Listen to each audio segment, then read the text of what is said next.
جاوید عباسی صاحب، سب سے پہلے میں ذرا اس سے پہلے کہ موجودہ سینیریو پہ بات کروں، مجھے کوئی آنسر چاہیے. کیا آج کی مسلم لیگ نون جس کی سربراہی میاں محمد نواز شریف صاحب کر رہے ہیں اور ایک پراسرار خاموشی کے ساتھ کر رہے ہیں، کیا یہ وہی مسلم لیگ نون ہے جس کے ساتھ آپ نے اپنی زندگی گزاری؟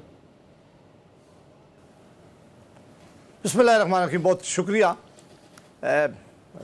سلمان رضا صاحب، بہت مہربانی آپ کی.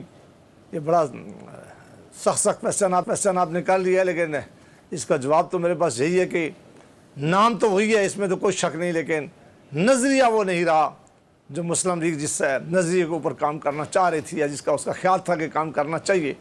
میرا خیال ہے وہ نظریہ جو ہے وہ مسلم لیگ نے چھوڑ لیا ہے. صرف اب مسلم لیگ نوکری کر رہی ہے اور اقتدار کی سیاست کر رہی ہے. ٹھیک، اس سے مراد اسٹیبلشمنٹ کی نوکری کر رہی ہے، اور یہی وجہ ہے آپ نے راہیں جدا کی ہے ان سے؟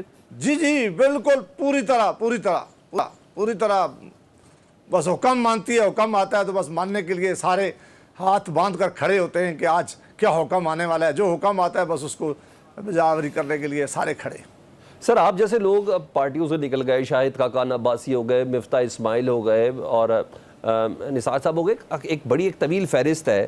تو نئے چہرے آنے کی وجہ بھی یہ بنی کہ آپ لوگوں کی ریپلیسمنٹ بنائی گئی جان بوجھ کے، آپ لوگوں کے لیے پارٹی کے اندر زندگی تنگ کی گئی کہ آپ لوگوں نے خود سمجھا کہ نہیں یہ اصولوں کے تھوڑا خلاف ہے؟ اور یا ساتھ ساتھ یہ بھی بتا دیں کہ کبھی نون لیگ کبھی نظریاتی تھی بھی کہ نہیں؟ دیکھیں، اب جب مشکل وقت تھا، جب پارٹی کے بڑا سخت وقت تھا، جب پارٹی بہت ہی بحران کے حالات گزر رہے تھے، جب یہاں پرویز مشرف صاحب کا ڈکٹیٹر کا دور ہو یا پھر جنرل باجوہ اور جنرل فیض صاحب کی حکومت چل رہی تھی، جب اس وقت یہ سارے وہ لوگ تھے جنہوں نے بڑی طاقت کے ساتھ جماعت کے ساتھ کھڑے رہے ہیں، جماعت کو سمجھاتے رہے ہیں. وہ کہہ رہے تھے کہ ٹھیک ہے، اقتدار کے لیے ہمیں اپنے اصولوں پر کھڑے ہونا چاہیے، ووٹ کو عزت دینا چاہیے، جمہوریت کی بات کرنا چاہیے، آئین کی بالادستی کی بات کرنا چاہیے. اور ہم نے بہت نوکریاں کر کے بھی دیکھا ہے یہاں صرف عزت اس سے نہیں ملتی. لہٰذا سب کا خیال تھا کہ جماعت اپنے اس نظریے کے ساتھ اب کھڑی رہے گی. لیکن بدقسمتی سے بچوں کو اقتدار میں آنے کا بڑا جلدی شوق ہوتا ہے. بچے اب لیڈرشپ کے اوپر بڑا انفلوئنس رکھتے ہیں، اور میرا خیال ہے لیڈرشپ کا بھی یہ خیال تھا کہ باقی چیزیں آنے جانے ہیں، ہمیں اقتدار کسی طرح حاصل کر لینا چاہیے.